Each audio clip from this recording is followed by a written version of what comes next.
안녕하세요. 라이프노트입니다. 오늘 갖고 온 주제는 남 부러워하지 않는 방법입니다. 참 간단하면서도 심오한 내용일 것 같아요. 남을 부러워하지 않는 방법은 각각 나름의 사람 나름마다 방법이 분명히 있을 겁니다. 비교하지 않으면 행복하다라는 말 지겨울 정도로 많이 해봤고 들어봤을 거라고 생각을 합니다. 그럼에도 불구하고 우리는 늘 어쩔 수 없이 하루에도 수십 번씩 남과 비교하며 살아가죠. SNS를 열면 누군가는 해외여행을 갔다 오고 누군가는 억소리 나는 차를 타고 있고 또 다른 누군가는 명품 가방을 자랑합니다. 회사에서는 내 옆자리 동료가 더 빨리 승진하는 것 같고 친구는 집을 샀다는데 나는 아직 전세살이일 때 마음 한켠에서 왜 나만 이럴까 하는 생각이 올라오죠. 사실 이 감정의 이름은 바로 부러움일 겁니다. 부러움.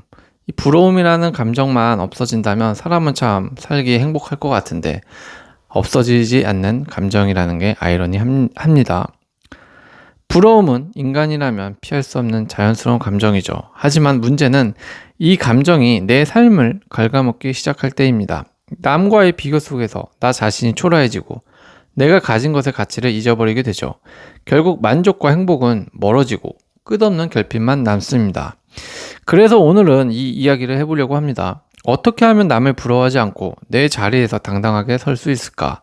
단순히 부러움을 억지로 눌러 참는 게 아니라 시선을 바꾸고 마음을 훈련하고 삶의 기준을 재정의하는 방법들 말이죠. 남과의 비교로 지친 마음을 내려놓고 나만의 인생 무대에서 행복을 찾는 길이 꼭 필요하다고 생각되어 이번 주제를 한번 준비해봤습니다. 그래서 오늘은 남을 부러워하지 않는 방법에 대해서 한번 이야기해 보도록 하겠습니다. 일단 남을 부러워하지 않는 방법, 그 첫 번째는 비교의 기준을 바꾸자라는 겁니다. 사람은 본능적으로 비교를 통해 자기 위치를 확인하죠. 그런데 문제는 대부분의 비교가 위로만 향한다는 겁니다. 예를 들어 친구의 집이 더 크다, 동료의 연봉이 더 높다, 옆사람의 외모가 더 뛰어나다. 이런 비교는 당연히 부족감과 결핍감을 만들 수밖에 없을 겁니다. 내가 가진 게 아무리 많아도 위를 쳐다보면 늘 부족해 보일 수밖에 없다라는 거죠. 그럼 비교의 방향을 바꾸면 생기는 변화들은 무엇일까요?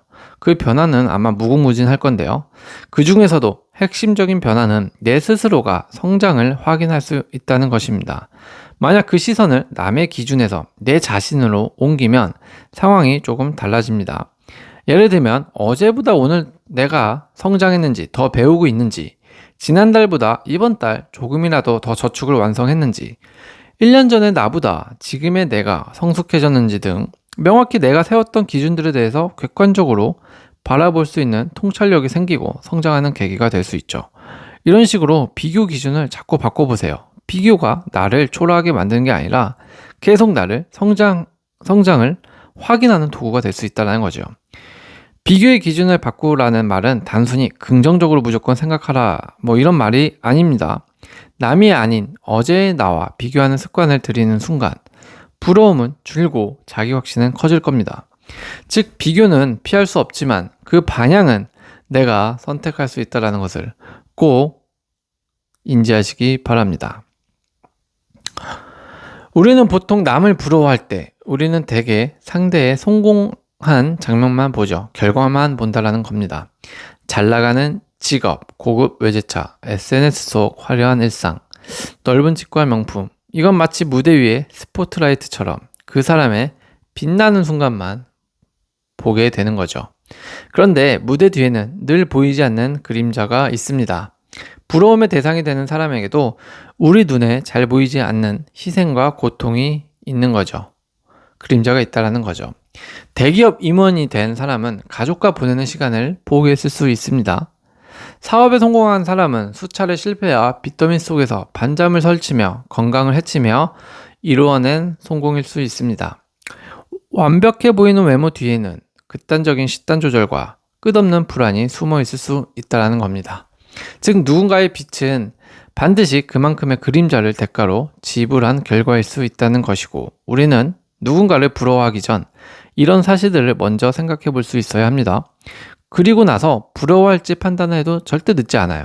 그런데 대부분 부러워하기 전 이런 생각을 해보게 된다면 나는 저런 삶을 살고 싶지 않아. 내 삶이 좀 더 맞는 걸? 이라고 하면서 자기 확신을 가질 수도 있고요.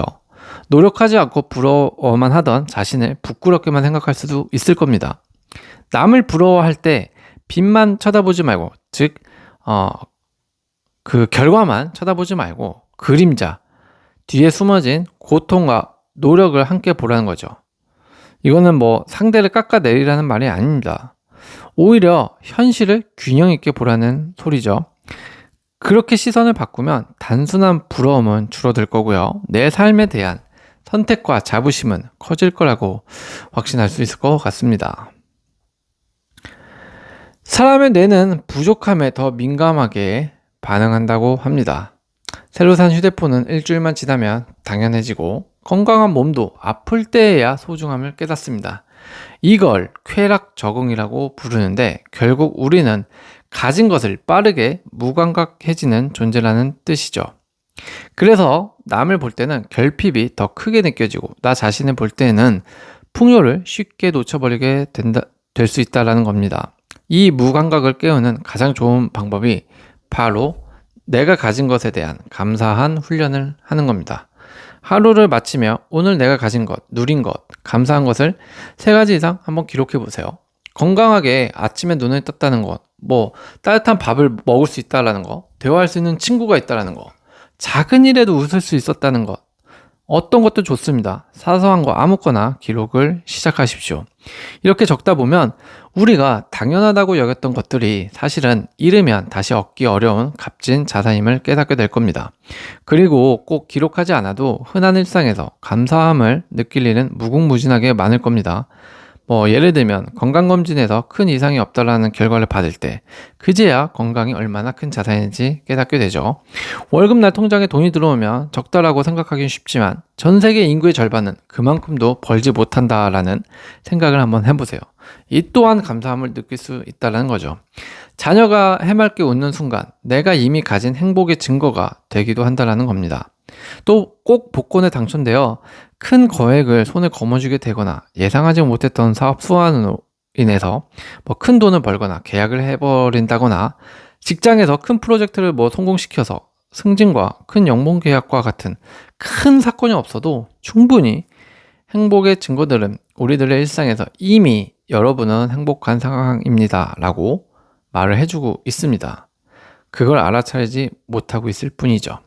가진 것에 무뎌진 감각을 깨우는 방법은 감사한 훈련을 계속 매일매일 되새기면서 하는 겁니다. 이건 단순한 긍정 훈련이 아니라 부러움의 해독제일 수 있다는 겁니다. 남을 부러워하는 이유는 단순하죠. 우리가 무의식적으로 사회가 정해준 가치축에 서 있기 때문입니다. 그러니까 기준선이라는 거죠. 돈이 많으면 성공한 거다. 외모가 뛰어나면 매력적이다. 집이 크면 안전적이다. 명품을 가지면 우월하다 등 이런 기준은 사실 내 것이 아니라 사회와 미디어가 강요한 공용의 잣대라는 겁니다. 문제는 이 기준 위에 서는 순간 언제나 나보다 더 가진 사람이 많기 때문에 마음은 끊임없이 불안해집니다.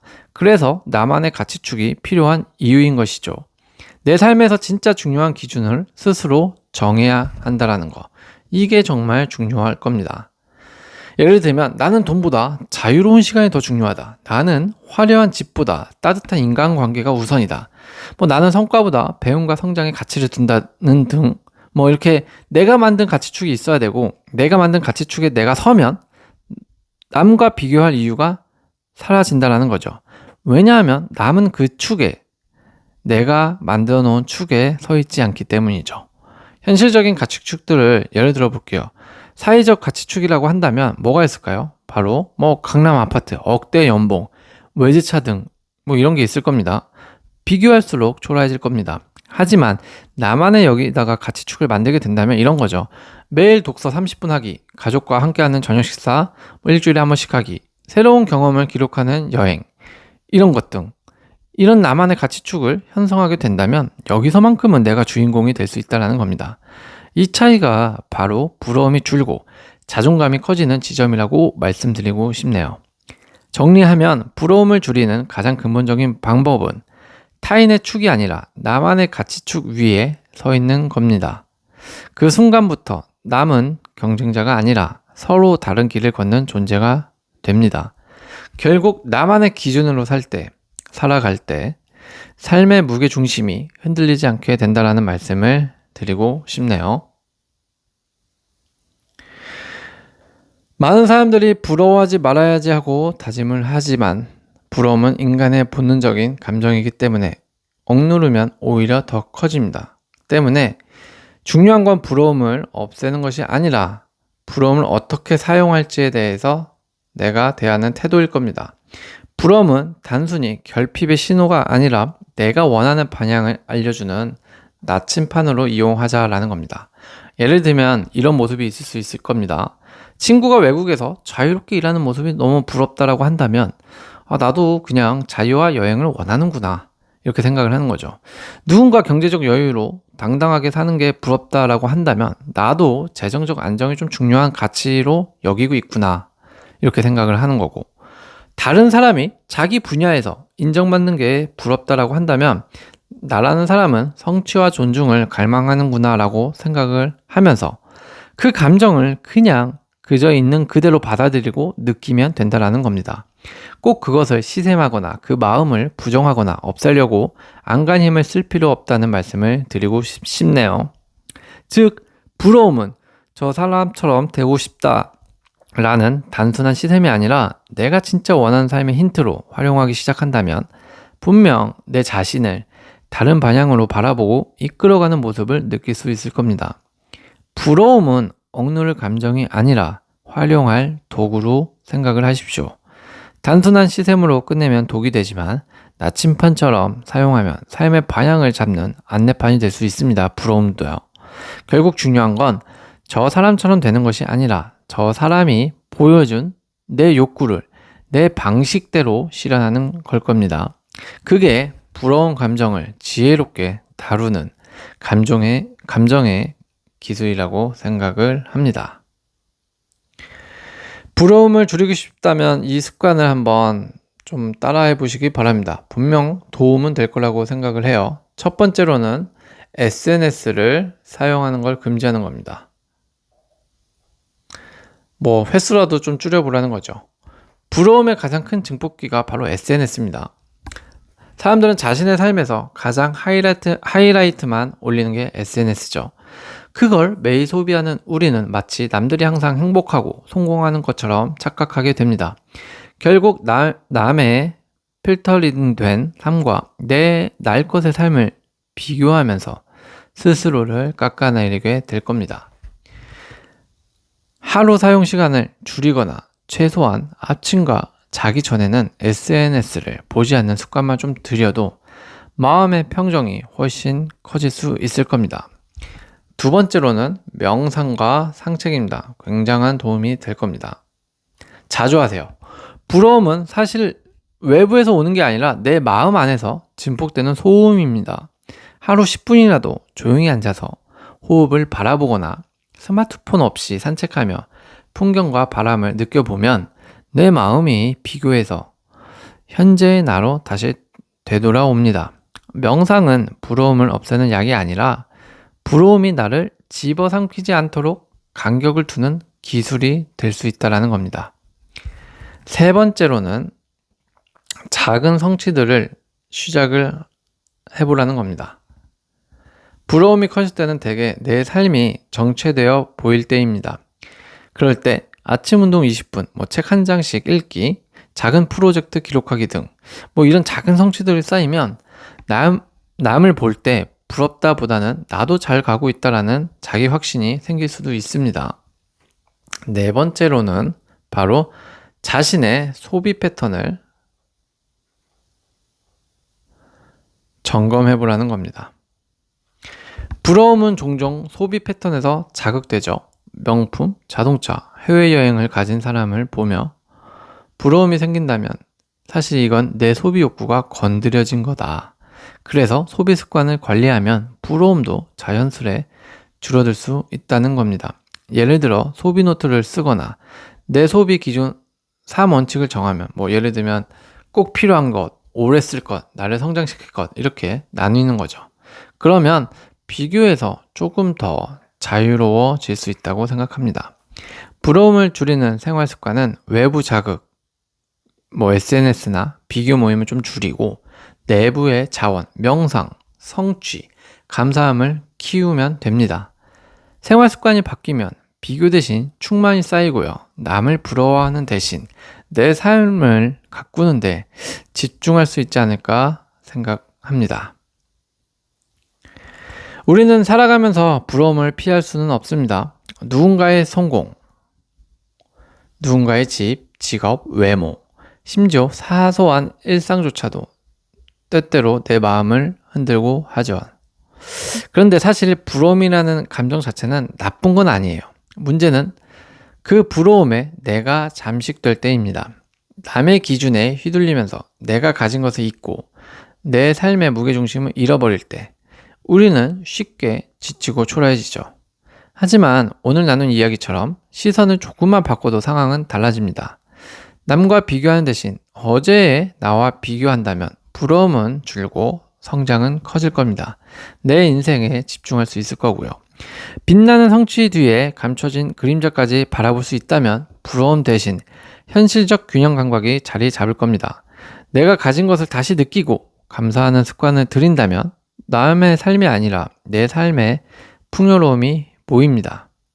그리고 사회가 정해준 가치축이 아니라 나만의 가치축을 세운다면 남은 더 이상 경쟁자가 아니라 단지 다른 길을 가는 동행자가 될 수 있을 겁니다. 무엇보다 중요한 건 부러움을 억누를 게 아니라 활용할 수 있는 에너지라는 사실입니다. 그것을 나침반 삼아 내 삶의 방향을 찾을 때 부러움은 독이 아니라 길잡이가 될 수 있습니다. 여기에 더해 생활 습관을 조금만 조정하면 SNS도 줄이고 명상을 통해 마음까지 다스리고 내 성장을 지지하는 사람들과 어울리고 작은 성취를 매일 쌓을 수 있습니다.